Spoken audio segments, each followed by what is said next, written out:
Welcome to our first lunch with Ladies Who Launch. Extraordinary times for all of you out there, we realize. And I am absolutely delighted that when we reached out to our network to bring two folks on this call to start to give their perspectives and hopefully some great advice and top tips, it was amazing to just see the network kick into gear. So it's my pleasure to have Helen Russell, who is the CEO and co-founder of Equator Coffee. My favorite, gets me up every morning, so thank you for that. And Sure. Carolyn, Byczek, who is a director with DoorDash. DoorDash is clearly one of the preeminent delivery companies. And of course, at this moment in time, when if you're in the food industry, pickup and delivery is very top of mind. We wanted to get her perspectives and DoorDash's perspectives. So I am going to kick it off. We're going to go straight into questions. I'm going to ask both of you, and I'll start with Helen, if I may. Just Sure. tell us a little bit about the broad-based impact that you've seen on your business in the last 3 to 4 years. Yeah, well, Equator is, as you know, Sarah, thanks for having me, number one, but it's a multi-channel business. So we have retail, we have wholesale, and we have direct-to-consumer, and we have CPG. So 8 stores we had immediately. That's number one. Number two, we have wholesale. We've gone from 100% to 20%. Typically, we will ship Google 1,000 pounds of coffee a week. Now with everybody staying at home, that immediately goes to zero. So we are relying on our web orders and our grocery stores to keep us going forward in terms of having revenues come in. So we've had to make a lot of tough decisions, like every small business in the United States. So we did some layoffs last week. I was on the phone yesterday from 7 a.m. to 6 p.m. and laid off 11 people, my account managers, who take care of people like Chef Thomas Keller or Google or Twitter or Slack or Nextdoor, for example. And, you know, I think the way we're thinking of it as a leadership team is that, look, April is going to be bad. May is going to be super bad. And fortunately, we hope that midway through June, we'll be able to hire people back as the business dictates. So right now we are in preserving cash mode. We have to preserve cash. We have to make tough decisions. We've been doing this for 25 years. So we've worked very, very hard. So we want to make sure the company stays intact and there is a business to come back to, and there will be. But those who make the tough decisions the fastest will be around in 90 to 120 days. Yeah, as one of my board members put it, you're carrying water through the desert right now, and you just need to make sure you keep carrying enough water to get to the end of that journey. Exactly. And as Winston Churchill said, when you're in hell, you keep going. Keep on going, So, absolutely. That's where we're at. So we'll get there. Carolyn, maybe you could just give us a little intro and a sense for what it's been like at DoorDash. Sure, absolutely. So over the past handful of weeks and even before, we've been thinking about how we can respond and how we would interact with our communities as well throughout COVID-19. And so I think it really goes back to our initial mission, which is to empower local communities and then in turn create new ways for people to earn, work, and thrive. And I think that's really been a critical time for us now. So our logistics platform can power the transport of the local goods in these cities where consumers are sheltering in place, like we were just chatting about. We're hearing from state and local officials that services like DoorDash will play an important role as people are social distancing, as folks are shelter in placing, as you know, merchants like Helen mentioned are either changing how they operate or fully closing. And so I think over the past handful of weeks, we've been really cognizant of how we can help all of our audiences. And I would say that the number one area of focus for us right now is trust and safety. So just protecting the whole community during this uncertain time, but then also being able to help provide a service for those who might not be able to get out to get a meal or to order groceries, to help merchants that maybe historically haven't been into delivery or pickup be able to very nimbly switch over to start fulfilling their consumer orders that way. So I think that's been the biggest impact is just how we can help in these situations and provide a service to all those that need it right now. Great. Absolutely. So Exactly. Helen, you maybe got us there because one of the first question I wanted to really drill into was what were the steps that you took immediately? But if you could even just walk us through, like, in that first week, that decision to close stores, like, how have you focused on employees and customers, right, in these first weeks? And then how do you think about maybe the next kind of 4 or 6 weeks? And then maybe we can talk about after the fact. Yeah, I think it's, one of the things obviously that's so important, not only with staff, but with our customers, is to communicate and to over communicate. So we can communicate on next door, we can communicate internally with our CRMs to let people know what we're doing, what steps we're taking. A lot of folks immediately, when Governor Newsom said stay at home, we closed the stores. I remember that Sunday, we were sitting the day before and watching the news, and my partner and I, Brooke, was reading everything that was available online from all the scientists, and it just did not feel right to continue to go forward with the stores open. We just were very concerned about sheltering in place, and it was a very difficult decision, but we made that decision that Sunday, which was 2 weeks ago now, as a team on the phone, and we went in on Monday and let everybody know it would be closing at 4:00. So I wanted to be able to come out ahead of, other coffee companies that, there's different coffee companies. There's the Pete's of the world, the Starbucks of the world, the Blue Bottles of the world, the Equators of the world, and then the smaller, coffee roasters that, let's face it, if you own 2 coffee shops and you're a mom and pop, you're going to be down there because it's your livelihood, and it's crushing to not be down there and not be with our customers, but we feel it's the best thing for them. So we have been working really, really hard to make the decision, which we made yesterday, but we reserve the right to pull that decision to start going on Saturday with Mill Valley, with our stores. Every store has undergone a deep cleaning. That's number one. And number two, we've got our app up and running, the Equator Coffee's app. So people can order coffee on Saturday in Mill Valley at our stores. We'll have tape on the ground for 6 feet of distancing. They won't be allowed to come onto the patio. We'll have another barrier, and the folks that are willing to work are our ops team. So we'll make coffee, we'll make waffles, we'll bring it out onto the patio. We'll call people to come down and pick up their to go, and we will see how that goes. Right? That's number one. I mean, the governor could come out on Wednesday and say, you know what, we're not even going to go to go or deliveries. So we just don't know. So that was a big decision because, I really feel like to really flatten this curve, we should all just stay at home, and that's everybody. But it's a hard decision to make because your customers want you there. So that was immediate, closing the stores, and then thinking about speaking with all of our baristas. We went to put a GoFundMe page together for those folks. We kept all our general managers on staff who have since been now laid off, but fortunately, there's an emergency paid sick leave. So we gave them through the end of April. So a lot of these folks went through April 7th with this emergency paid sick leave. I don't know if anybody else has heard of that, but it's an extra 10 days. So those folks are on it. So that was step one, obviously. Step two was to support the staff that was willing to come into the roastery and set up proper distancing during the production.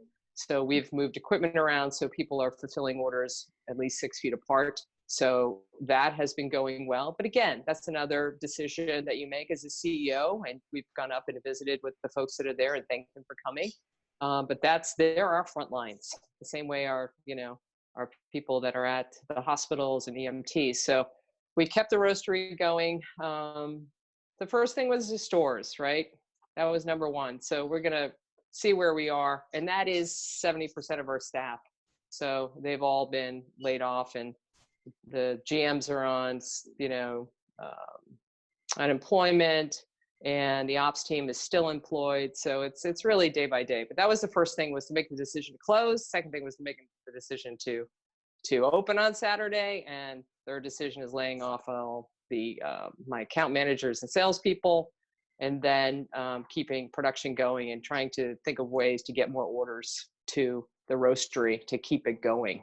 So that's where we are right now. And other things that we can talk about that we've done in terms of contacting landlords and all the things that you have to do. When you look at Cheesecake Factory, sent out a note yesterday on Eater to their landlord saying, we are not going to pay rent April 1.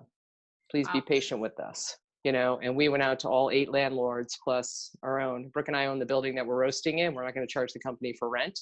And we'll all take salary cuts, and we'll just keep trimming until we can sort of walk through this thing and get to the other side.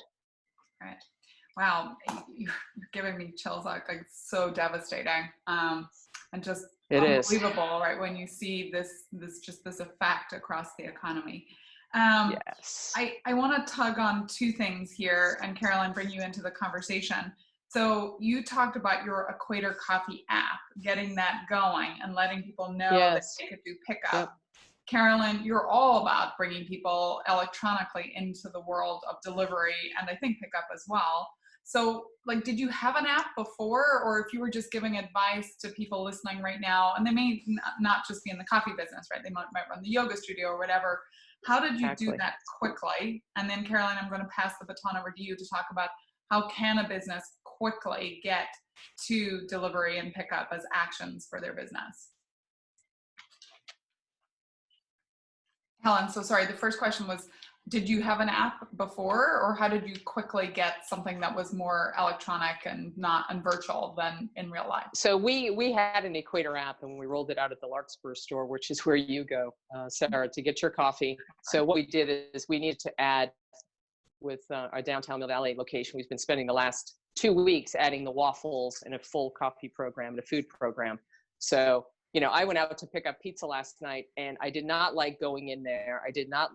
I brought my own pen. I wore gloves. So not having to touch credit cards or cash, I think having an app that people can order. I mean, it's not that expensive. I mean, we have Speedy Tab. It was $2,500 to set it up, and it's $100 a month. So anybody who's out there, I think, who's doing pickups, if they can, somehow get an app up and running, I think it's going to benefit them, because a lot of people don't want to come in and touch the pen, touch the credit card, and then bring stuff back out into the car. So that's what we've done, and that's what we've been working on getting up and running. So that's how we will launch on Saturday with the app.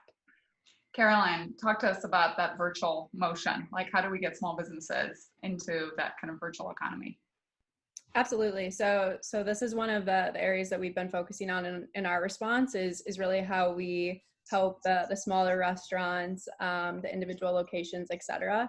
And so I think both us and lots of our competitors, to be frank, have rolled out assistance packages to help merchants get on as quickly as possible, and to also kind of have a break on commissions or things like that.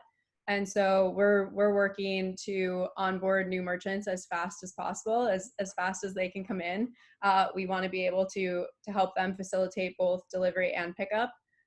Fully agree with Helen that pickup, when you don't have to pay, when you can just walk in and you know exactly where to go and everything care of, is a great way for consumers to kind of have at least a few less touch points. So we're definitely working with our merchants on that, and dropping commissions to 0% on all pickup orders. We're decreasing some of our commission rates. We're launching all new independent restaurants, essentially, with 0% commission rates through April, where they'll never have to pay back those fees. There won't be anything there. And we're also adding 100,000 individual restaurants to our subscription model, so that they can take part in those consumers that are used to using services like us, to say, hey, I'm going to go on, I'm going to see who's open and delivering, or that I want to pick up from, to be able to get merchants on as fast as possible to keep facilitating their orders. I know right now for businesses, it's a very timely effort. Every day counts, really. So our teams are working around the clock to get new merchants on the platform and be able to service those deliveries. Yeah. And I normally don't like to talk about my business when I'm doing a Ladies Who Launch event, but for Nextdoor right now across the US, if you sign up for your business page, which is free, you can link to organizations like DoorDash or Uber Eats or anyone else doing delivery. You can also link to any gift card. And what we're going to do is roll those up so that every neighborhood will get a push saying support your local business. So it's another way to kind of aggregate different ways of support. A couple other things I want to talk about. First, how are you getting the word out to customers? So it's great that maybe you've moved quickly, you've gotten something that's virtual, that allows for pickup, allows for delivery potentially, but then how are you getting the word to your customers, Helen? And Caroline, what are you advising your customers who now have signed up for DoorDash? How do they get the word back out to neighbors that, hey, this service now exists?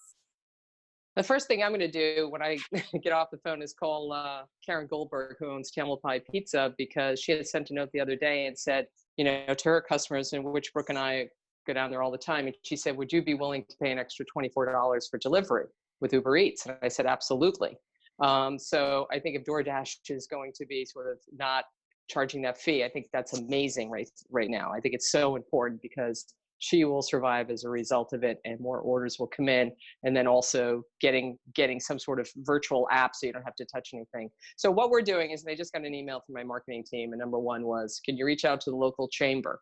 So, we will send a note to the Mill Valley Chamber that we're very much involved in. That's number one. Number two, we'll send out a note through Nextdoor, now that I know that we can do that. Number three, we will go out to all our social media channels.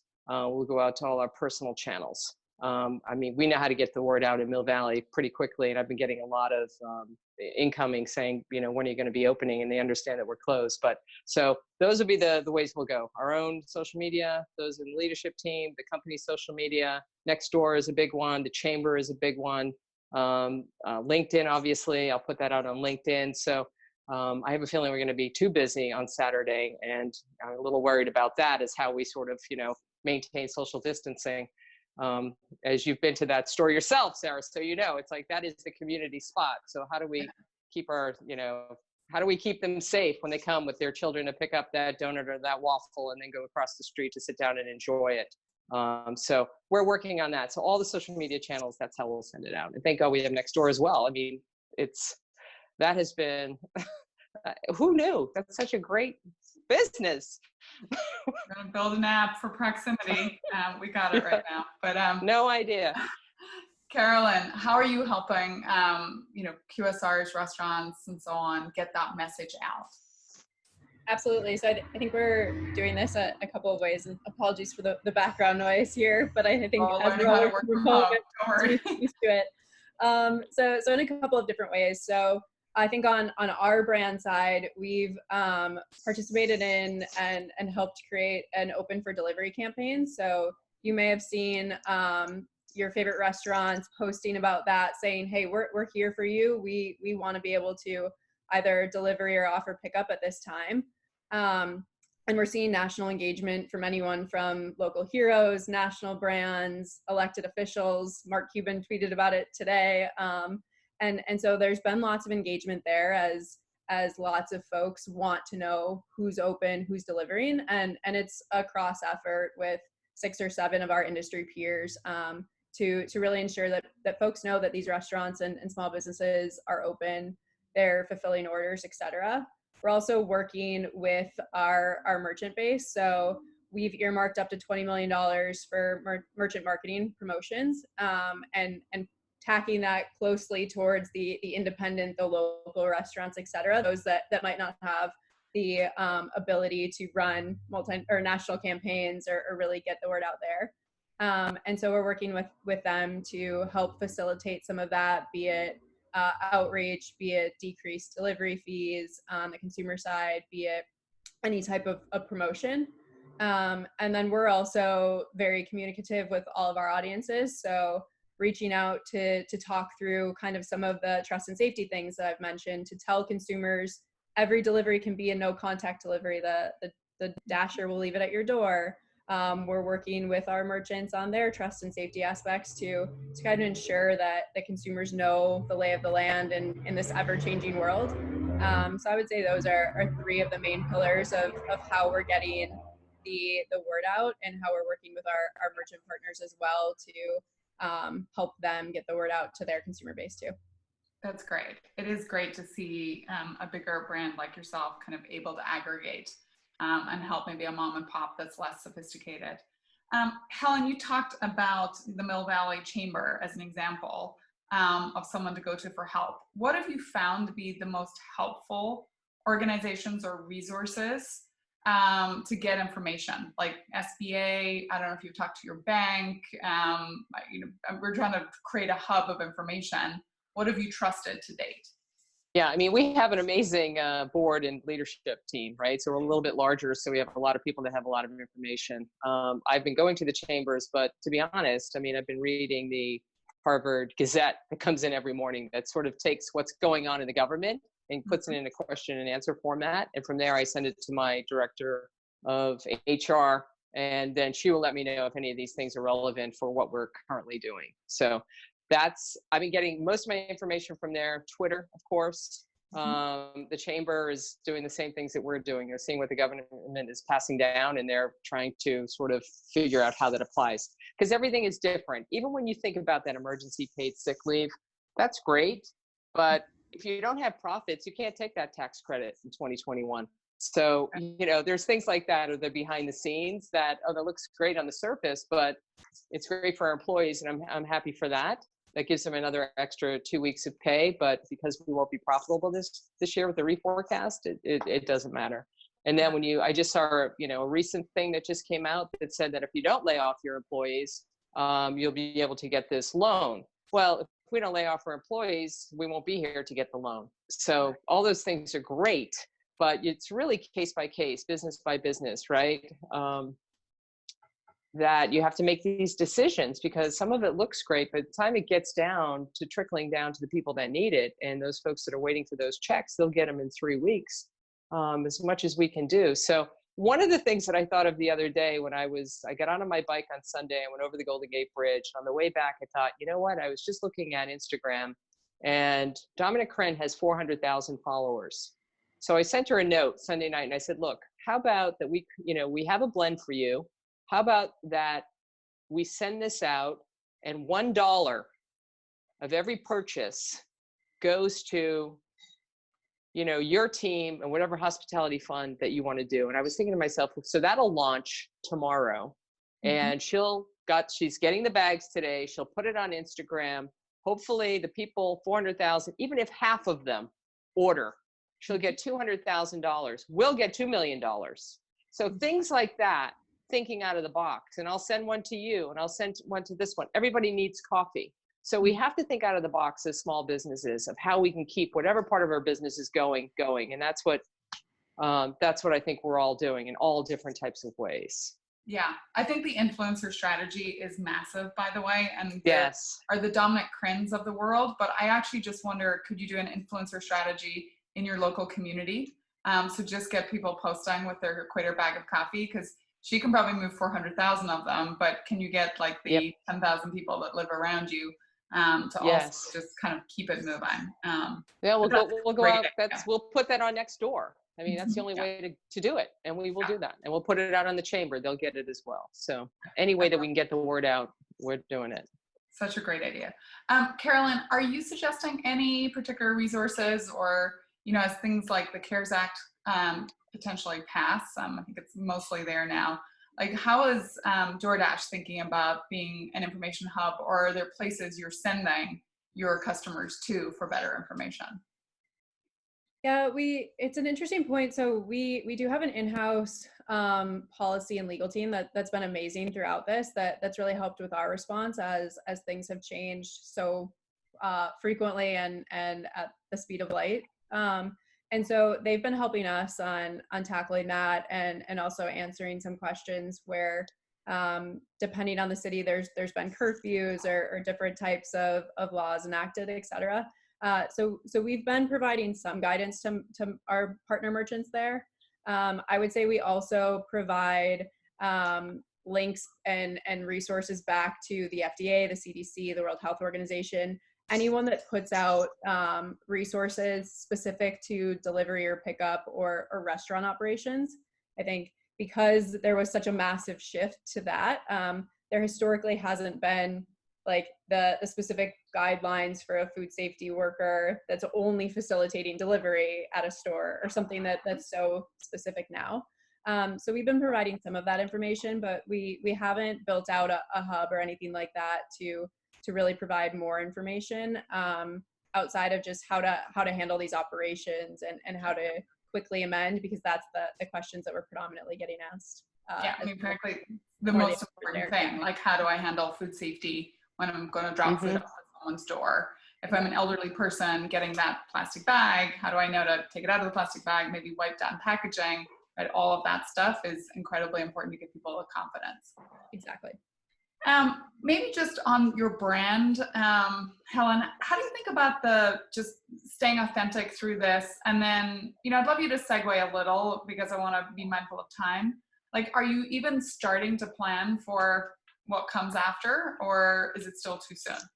No, we're absolutely starting to plan on what's come after. So reforecasting, we have another meeting this afternoon. I mean, we're going to open 3 to 5 stores this year. So we are reforecasting, and we're hoping that June, July, business comes back. I mean, business will come back. I mean, I was on the phone the other day with Joie de Vivre Hospitality. They're opening, a hotel. And I was on the phone with the residence manager of the Four Seasons. He needs to order an espresso machine. So things will come back, and I'm trying to communicate that to the team. And we just have to be ready as a company. So these decisions we make now, we will do it. Look, you know what? We've lost a year. Every company has lost a year that is a small business. If they're lucky and they haven't lost their livelihood, we will lose 1 year. What we plan for 2020 will be our budget for 2021. If we can preserve cash and come out of this thing with the EBITDA that is a loss and have cash in the bank to open up these stores, it will have been a massive victory for us personally. So we are just doing everything that everybody else is doing and just trying to read the tea leaves and trying to get through this thing as fast as we possibly can. And we have an amazing HR team that is over communicating every piece of information that they're getting to our teams, because it's a scary time we've got people from 20 years old to 60 years old in the company, right? And those folks who have more time ahead of them to work, I'm not worried about them, but I'm worried about the folks that are in their 50s, right? Who have less time ahead of them. So how do you sort of balance all these things, and being a B Corp and purpose and profits, and how do you make sure that, the brand, I mean, people look to us as a coffee company that, are we doing the right thing? I got notes. That was the right thing to close. Am I going to get a note Saturday? That's the wrong thing to open. So you're constantly trying to communicate why you're making the decisions that you're making to internally and externally. So you can be that brand that is communicating. And that's all we can do, because I mean, we champion human connection and kindness through the portal of coffee. So the expectation is when we come into your space, you will share information about what you're doing as a company.